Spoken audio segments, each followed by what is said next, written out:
अस्सलामुअलैकुम। बालों की नशोनमा के लिए दारचीनी का इस्तेमाल किस तरह किया जा सकता है, जानिए वो तरीका जो दे आपको लंबे और घने बाल।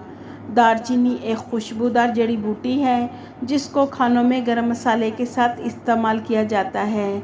ये सेहत के लिए जितनी फ़ायदेमंद है, बालों की नशोनमा और मसाइल के इलाज में भी मदद कर सकती है। कई मुतालात में ये बात सामने आई है कि दारचीनी बालों के गिरने को कंट्रोल कर सकती है और बालों के मसाइल को मुमकिन तौर पर कम कर सकती है। बालों की नशोनमा के लिए दारचीनी का इस्तेमाल बालों के गिरने को रोके। दारचीनी पर की गई कई तहकीकात से पता चलता है कि दारचीनी बालों के गिरने को कंट्रोल करती है और बालों को रोकने में मदद देती है। एंटी माइक्रोबियल और एंटी ऑक्सीडेंट खसूसियात।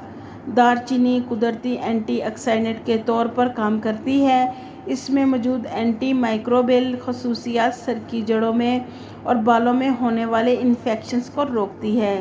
बालों की कसाफत, लंबाई और नशोनमा को बेहतर बनाए।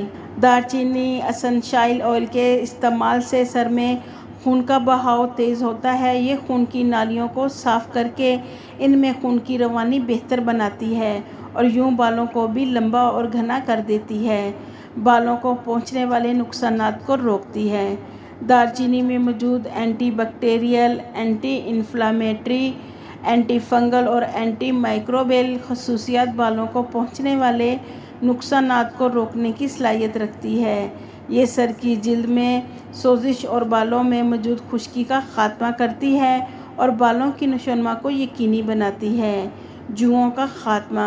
अगर दारचीनी के तेल को शैम्पू में मिलाकर इस्तेमाल किया जाए और इससे बाल धोए जाएं तो सर से जुओं और लीखों का ख़ात्मा होता है।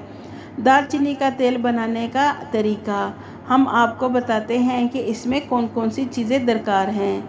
दारचीनी पाउडर 250 ग्राम ले लें। जैतून का तेल 1 लीटर।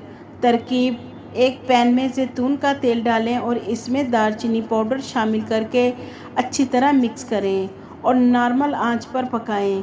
इसे जब दारचीनी की खुशबू फैलने लगे और तेल गर्म हो जाए तो इसे हल्की आंच यानी दम पर 5 मिनट छोड़ दें। इसके बाद चूल्हा बंद कर दें और तेल ठंडा होने दें।